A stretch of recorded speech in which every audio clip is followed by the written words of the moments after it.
இயேசு உங்களை நேசிக்கிறார். இந்த நாள் வேதாகம தியானத்திற்கு உங்களை அன்புடன் அழைக்கிறேன்.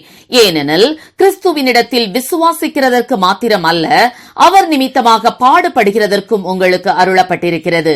பிலிப்பியர் 1:29 கிபி 287 எகிப்தில் உள்ள அலெக்சாந்திரியா பட்டணத்தில் கான்ஸ்டஸ் என்ற செல்வந்தனின் மகளாக பிறந்தவள் கேத்தரின்.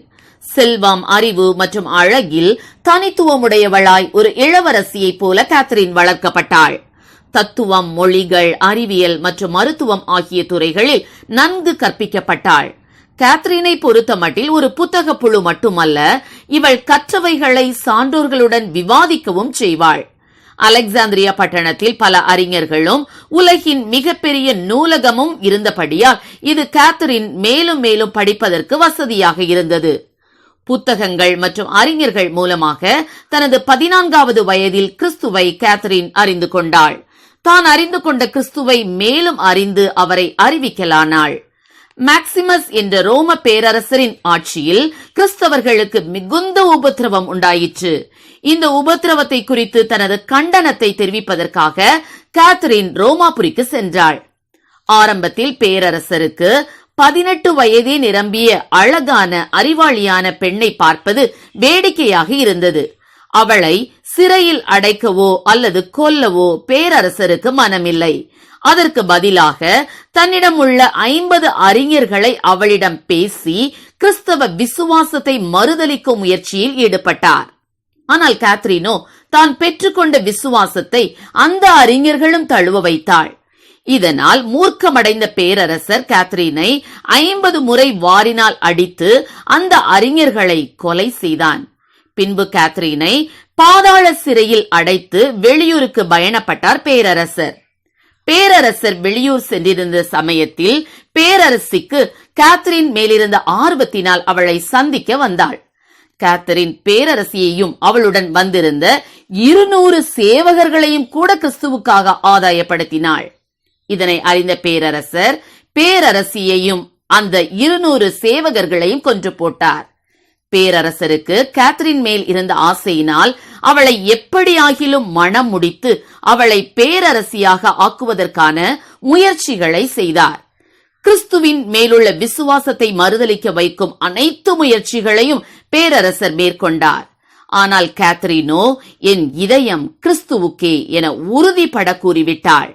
இதனால் ஆத்திரமுற்ற பேரரசர் மரண தண்டனை சக்கரத்தில் கேத்தரினை கட்ட உத்தரவிட்டார். ஆனால் அற்புதமாக கேத்தரினை சுற்றி கட்டப்பட்டிருந்த கட்டுகள் தளர ஆரம்பித்ததோடு சக்கரமும் உடைந்து ஆரங்கள் தெரித்து பறந்து பார்வையாளர்கள் சிலரை கொன்று போட்டது.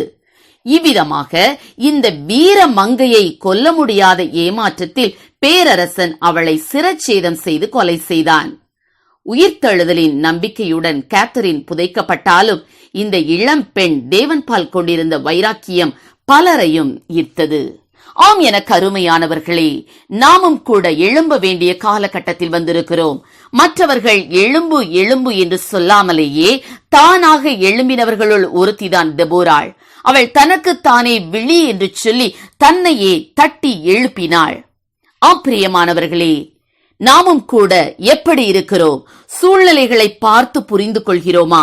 செய்தித்தாள்களில் வாசிக்கும் காரியங்களும் தொலைக்காட்சியில் பார்க்கும் காரியங்களும் நம்மை எழும்பி செயலாக்க செய்கின்றனவா? முன்னாட்களில் நாம் அக்கிரமங்களினாலும் பாவங்களினாலும் மரித்தவர்களாயிருந்தோம். இப்போதோ இயேசு கிறிஸ்துவில் நாம் விசுவாசம் வைத்தபடியால் அவருக்குள் பிழைத்திருக்கிறோம்.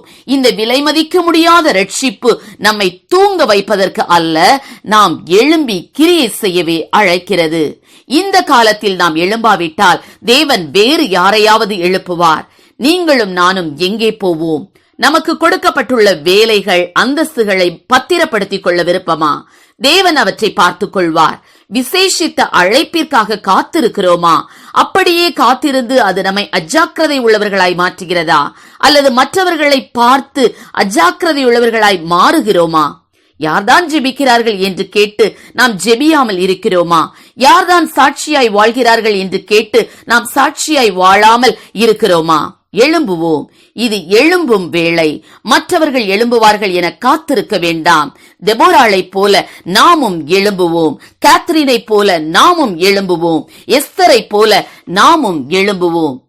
அடுப்பினடியில் கிடக்கும் பெண்களின் சிறகுகள் கூட வெள்ளியால் அலங்கரிக்கப்பட்டு பசும்பொன் சாயலால் தரிக்கப்பட்டு செட்டைகள் அடித்து வானில் பறக்கும்.